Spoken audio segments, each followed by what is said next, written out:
namumroblema po ba kayo ngayon, no? Kung paano po ba kayo mag-a-apply? And ano po ba yung mga reason bakit kayo ang pipiliin? Eh karamihan po nag-apply, may mga experience na sa safety, may mga degree, no? Or baka nga po yung iba is in a way may kakilala pa sa company na yun, okay? So ano po yung pwede nating ilaban sa kanila? Okay, number one, tandaan po ninyo, lahat po nagsimula sa walang experience. Okay, ngayon, ang tanong, sa pag-apply po ng trabaho, ano ba yung mga pwedeng advantages natin, okay, compared po dun sa mga may experience na. Again, ako po si Reg Basco. Samahan niyo po ulit ako at dito sa bagong episode ng mga kwentong safety. Tara po, magkwentuhan po ulit tayo.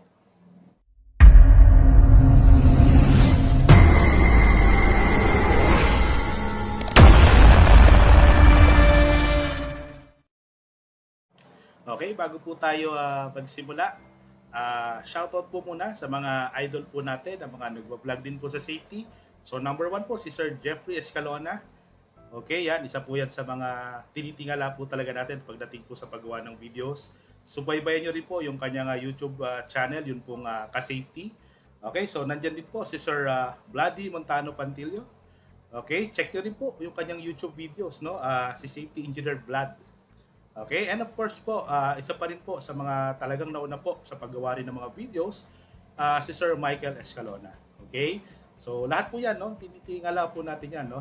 So baga, like ko nga sinasabi, sumusunod lang po tayo sa mga yapak po nila. And our main objective lang naman din po is to give advice and trainings based po sa mga na-experience po namin. Okay? So subaybayan niyo po, suportahan niyo po lahat yan.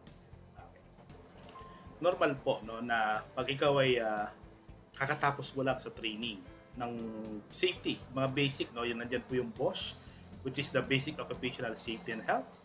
And of course, nandyan din po yung COSH or the Construction Occupational Safety and Health. Pagtapos mo mag-training, ngayon, syempre, maghahanap ka ng trabaho as a safety officer, no, maghahanap ka ng applyan. Okay? Minsan po, no, medyo nakaka-intimidate, no, pag nalaman mong may nag-apply na may experience na, okay? Or minsan pa nga po is merong diploma tapos tayo wala. Okay? Huwag po kayong mag-alala, normal po yan na concern. Okay? Actually, kahit nga po pumosisyon ka na ng mataas, iisipin mo pa rin yan na may mas magaling pa rin sa iyo. Eh. Okay? Normal po yan, pero ito lang po yung masasabi ko, no? Huwag po kayong madi-discourage. Okay? Lahat po ng nakikilala nyong safety ngayon, nagsimula po. No? Dinanas po namin yung struggle na yan na may magtitiwala kaya sa akin, may mag-hire kaya sa akin, bakit ako mas pipiliin? Eh yung isa may experience na. Okay? So ito po, no, meron po akong ibibigay sa inyong 5 tips or pwede kong sabihin na advantages naman po ng mga wala pang experience sa safety sa pag-apply ng trabaho. Meron din po, no? Meron din po tayong masasabi na advantages. Okay? Pero take note lang po bago ko po ipakita itong mga to. Okay? Make sure lang po itong advantages na to is in a way, isa sa puso po natin, no, na gagawin po talaga natin. Yung commitment nandyan po. Okay? Okay, so advantage number 1, okay, tayo raw po na medyo wala pa experience, ang isang nakikita sa atin ng mga companies is yung ating willingness to learn. No? Mas motivated tayo. Okay? Mas gusto po natin, no, na matuto. Okay? Mas open tayo to learning. In a way, open tayo for comments. Okay? Yun po siguro yung isang gusto nila. Lalo po yung mga kumpanya na medyo bumubuo pa lang po ng safety team. So kung ako man po, syempre yung pipiliin ko is yung employee po na gustong matuto.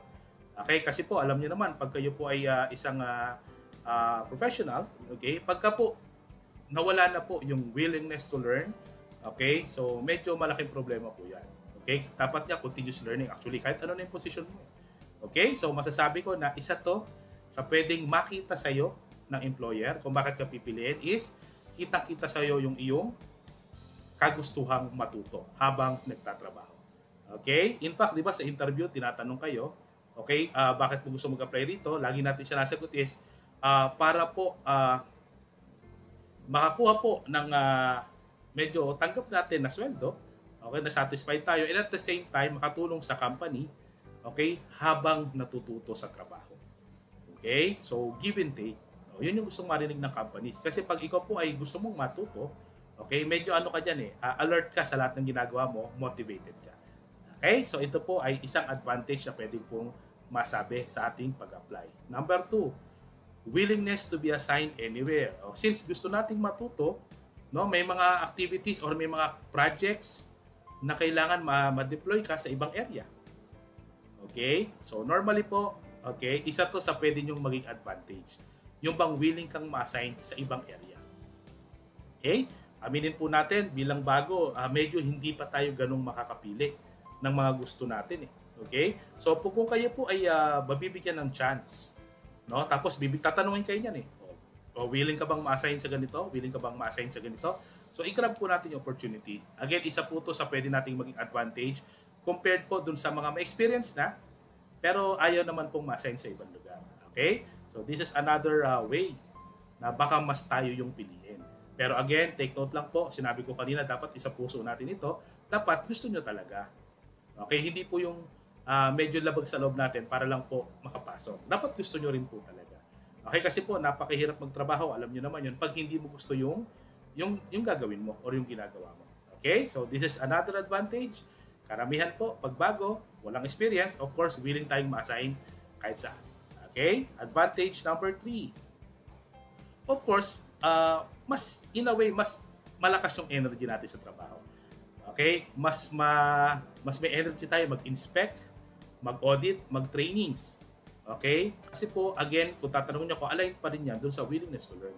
Of course, motivated ka to prove your worth. Okay? So, mas marami kang energy gumawa ng trabaho. Again, normally, yan po yung isa pang nakikita ng companies kung bakit mas pipiliin minsan yung wala pang experience. Okay? Advantage number 4, coachable.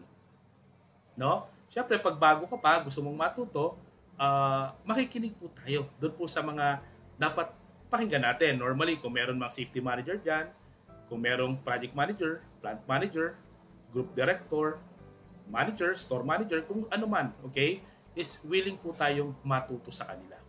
Again, lagi ko po sinasabi, pag kayo po ay bagong empleyado pa lang, okay, dapat po para tayong sponge, no? Na lahat po ng learnings na pwede nating matutunan, absorb lang tayo ng absorb. Okay, absorb lang po tayo ng absorb. Okay, so this is another advantage na maaaring meron kayo na wala pang experience, willing kayong matuto. Okay? Willing kayo matuto and gusto nyo po, willing tayo na ma-coach or ma-guide, mabigyan ng instruction ng iba pong mga kasama natin magiging kasama natin sa industriya na medyo matagal na. Okay? Last advantage, okay? And of course, aminin man po natin, medyo mas willing tayo, no? Na yung sweldong medyo okay na. Again, wag po kayong tatanggap ng sweldo na hindi kayo masaya or benefits or kung ano man, tapos hindi kayo masaya para lang po makapasok. Mali din po yun. Make sure po, alam nyo rin po yung work ninyo. Okay? Kung ano po ba yung dapat na meron na matanggap ninyong sweldo. Okay? Para po masaya kayo. Kaya nga po sabi ko, ito pong mga advantages na sinasabi ko is, dapat po isa puso ninyo. Tanggap nyo talaga. Okay? Alam naman po natin, of course, kung may mga experience na, medyo nagdedemanda po yan. And darating din po kayo sa point na yun. But for now, na medyo bago, so masasabi ko na isa po to sa mga advantage din po is, willing tayo sa mas mababa ng konting sweldo compared po to sa iba. Actually, isa po to sa mga strategies ko dati, pag nag-apply po ng trabaho, alam ko po maraming magagaling, no? Maraming may mas experience. So, medyo nilalaro ko po sa salary. Okay, medyo may idea ko kung ano yung dapat na sweldo nun. Ibababa ko ng konti. Pero uulitin ko po, huwag po kayong tatanggap ng trabaho na hindi po kayo masaya sa compensation and benefits po na makukuha ninyo. Kasi po, pag gano'n, napakahirap magtrabaho sa araw-araw. Diyan nga po darating, di ba, yung mga reklamo ng iba na ang bababa ng pinapasweldo sa akin, ang daming trabaho. Huwag po tayong aabot sa gano'n. Again, huwag po kayong tatanggap ng kontrata na hindi po kayo masaya sa nilalaman niyo. Okay? So again, yan po yung mga ilan sa advantages na pwede po nating magamit, no? Kung bakit tayo ang i-hire ng mga company. Okay? So yun po, no? But then again, don't forget po, if a company, okay, is hinire po kayo, pinagkatiwalaan po kayo, don't forget po to repair their trust. Okay? So again, yung advantages na willing to learn, na willing to be assigned anywhere, more energy, okay, coachable, and willing to earn less, okay? So make sure po, again, gaya nung sinabi ko noong una, is gusto nyo rin po yan, hindi po labag sa inyo. And of course, patunayan po natin sa company nagtiwala sa atin, no, na sulit po yung pag-hire nila sa inyo. Tama po. Okay? So ito po yung iwasan ninyo na mamaya po hinire kayo, tapos po inaaway nyo pa po kagad yung mga tao doon. Okay? Or puro po tayo reklamo. Okay? Remember po, pinagkatiwalaan po tayo, huwag nyo po sayangin yon. Kaya nga po kayo dinala doon to guide them actually moving forward. Kayo na po ang mag-guide sa kanila. Okay? So, ganun lang po, no? Again, wag po kayong mapupunta dun sa pagkakamali na hinire na kayo, tapos lahat naman dun inaaway ninyo. Okay? Panay naman kayo reklamo na mababa ang sweldo. Okay? So, balik nyo yung tiwala. Actually, maniwala po kayo sa akin, lahat po ng paghihirap and sakripisyo na gagawin nyo sa simula dyan, babalik po yan sa inyo. Okay? And, tsaga lang po, no? First, ako po, personally, nung first few weeks ko sa trabaho, first time ko nagtrabaho, walang nakikipag-usap sa akin.